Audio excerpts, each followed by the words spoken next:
Salut à tous, c'est Dr. Tsar, bienvenue sur Entreprendre au pays et aujourd'hui je partage avec toi 5 business que tu peux appliquer sur YouTube et commencer à gagner de l'argent. Arrêtez d'être juste le gars qui vient regarder des vidéos, mais être le gars qui contribue et gagne de l'argent sur YouTube.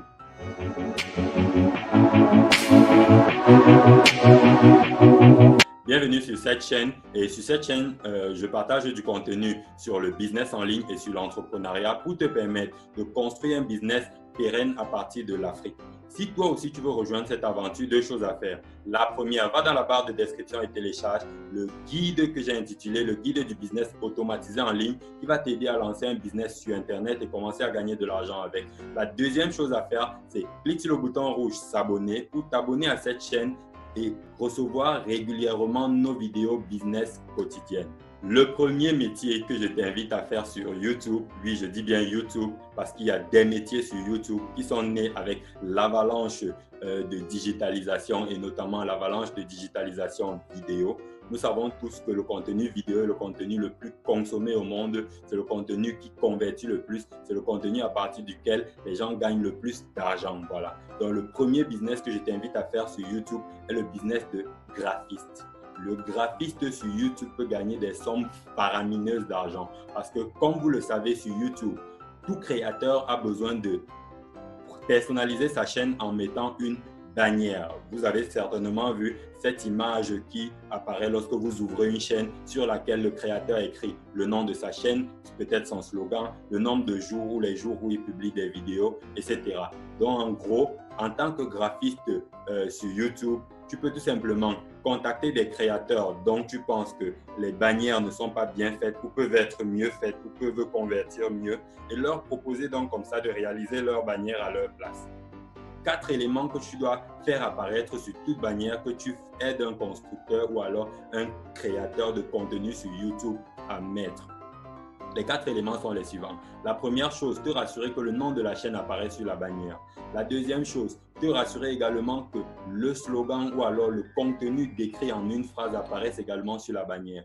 La troisième chose, te rassurer également qu'il y a une image qui illustre très clairement le concept partagé sur la chaîne.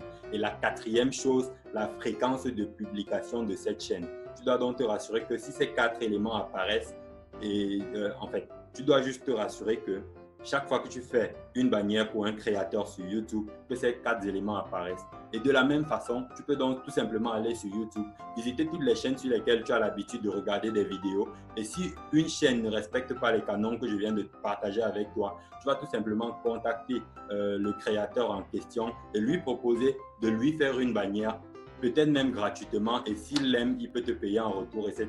pour construire un capital confiance. Le deuxième type de graphisme que tu peux faire sur YouTube, ce sont les miniatures. Tu verras que toutes les vidéos que tu vois sur YouTube, généralement, avant de cliquer dessus, il y a une image qui parfois n'est même pas une image qui est dans la vidéo. Et lorsque tu cliques dessus, tu peux regarder la vidéo et il y a des codes pour réaliser ces images qu'on appelle les miniatures et certains créateurs ne sont pas vraiment avertis de quels sont les codes et parfois les créateurs ne mettent pas de miniatures personnalisées. Voilà, ça c'est déjà la première chose. Si tu vois une chaîne qui n'a pas de miniatures personnalisées, ça veut dire qu'une chaîne dont les miniatures de vidéo, je dis les miniatures, c'est l'image que tu vois quand tu n'as pas encore ouvert la vidéo. Si tu vois une chaîne dont les miniatures sont les images qui sont dans la vidéo, tu peux tout simplement contacter le créateur et lui proposer de lui faire ses miniatures. Voilà des règles que tu peux appliquer pour faire de bonnes miniatures. La première règle, te rassurer que sur la miniature, il y a une image qui transmet un sentiment. Généralement, on recommande de mettre une image humaine. Tu peux mettre une image d'animal ou d'objet si effectivement ça cadre avec le contexte de la vidéo, mais c'est une image, les images humaines parlent beaucoup plus. Deuxième chose, te rassurer de mettre du texte qui n'est pas forcément le titre de la vidéo, mais un texte qui va interpeller, attirer la curiosité et inviter la personne à cliquer. Troisième chose, tu dois créer de l'émotion. Ça veut dire que si tu mets un visage, ce visage ne doit pas juste être un visage crispé qui est sur le thumbnail et qui fait trop sérieux, mais tu vas mettre une image qui communique une émotion. Ça peut être la colère, ça peut être l'amour, ça peut être la joie, ça peut être la tristesse, ça peut être la peur. Bref, une image qui communique un certain sentiment. Et troisième chose, te rassurer que les textes que tu mets sur l'image sont lisibles parce que beaucoup de gens vont sur YouTube par des voix mobiles. Et si le texte est trop petit, ils ne vont jamais voir ce que tu as écrit. Donc, voilà les différents codes que tu peux aller sur YouTube à partir d'aujourd'hui, vérifier si effectivement les personnes qui ont des chaînes sur YouTube respectent ces différents canaux-là. Et si ce n'est pas le cas, tu les contactes et tu leur proposes de faire cela pour eux. Une astuce que je partage pour toi, il y a la plateforme Canva. Canva que beaucoup de créateurs utilisent pour réaliser à la fois les miniatures et les couvertures ou alors les covers de leurs différentes chaînes YouTube. Tu peux prendre en main très aisément Canva et commencer à proposer aux créateurs de leur réaliser leurs bannières et également les miniatures de leurs vidéos. Le deuxième métier que tu peux réaliser sur YouTube et également gagner de sommes conséquentes avec, c'est le métier de monteur vidéo. Effectivement, YouTube est une plateforme exclusivement vidéo où on partage des contenus vidéo.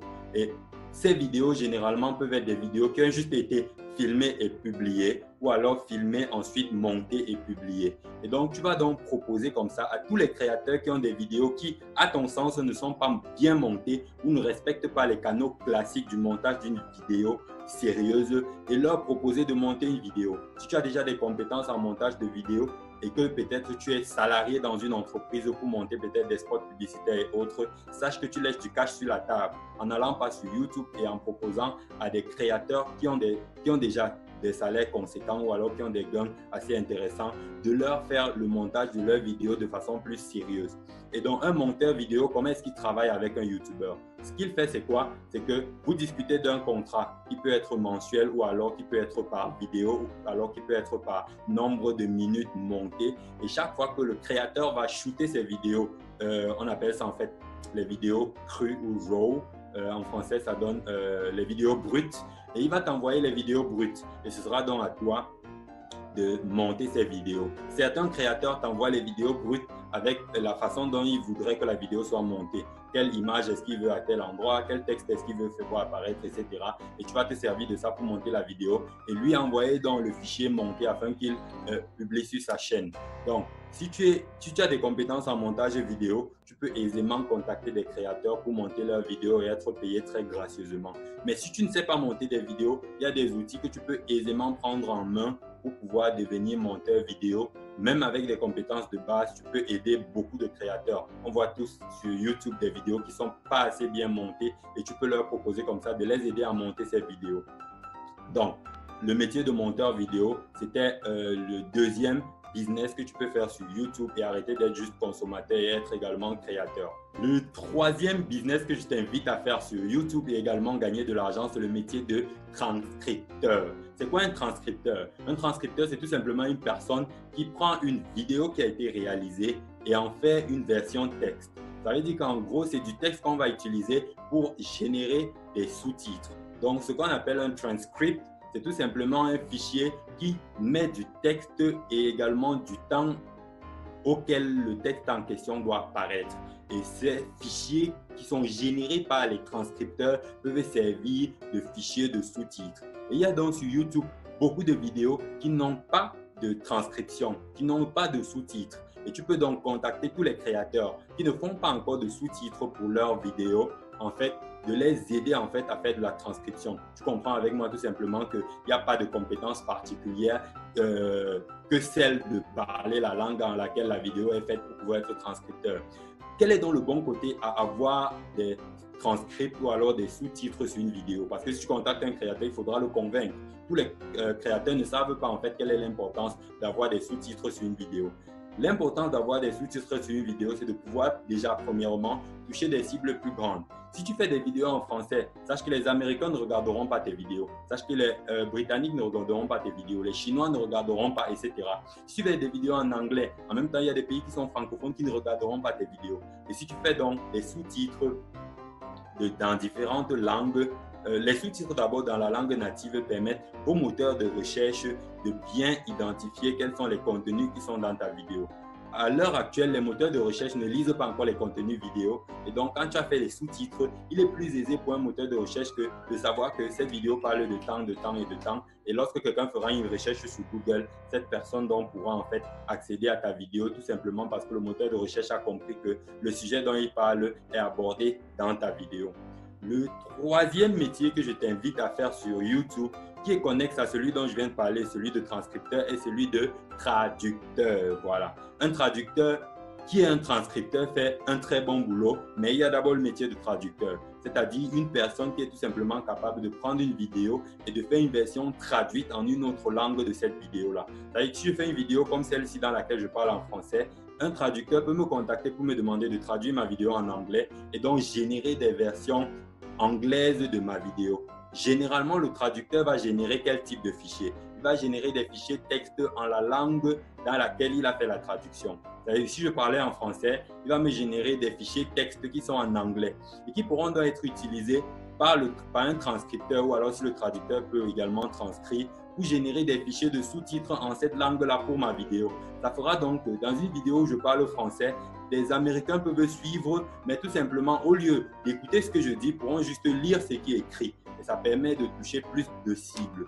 Donc, si tu es déjà traducteur et que tu te contentes juste de traduire les actes de naissance, les diplômes ou alors les contrats d'entreprise, sache que tu lèches beaucoup de cash sur la table. Beaucoup de cash sur la table. Des millions de vidéos sont publiées tous les jours sur YouTube. Et imagine, combien de contrats est-ce que tu as en tant que traducteur? Et je te dis donc qu'à l'heure où on parle, chaque seconde qui passe, des vidéos sont publiées sur YouTube et c'est d'éventuels marchés pour toi en tant que traducteur. Donc, si tu as déjà des compétences ou alors si tu es bilingue, trilingue ou je ne sais pas quoi, tu peux mettre cette compétence à profit pour gagner des sommes conséquentes sur YouTube en tant que traducteur. Et finalement, le dernier en bonus que je te présente, c'est le cinquième. Business que tu peux faire sur YouTube, c'est ce qu'on appelle les voix off. C'est quoi une voix off? C'est une voix qu'on met au-dessus d'une vidéo qui peut être déjà une vidéo sur laquelle quelqu'un parle ou alors tout simplement une vidéo animée.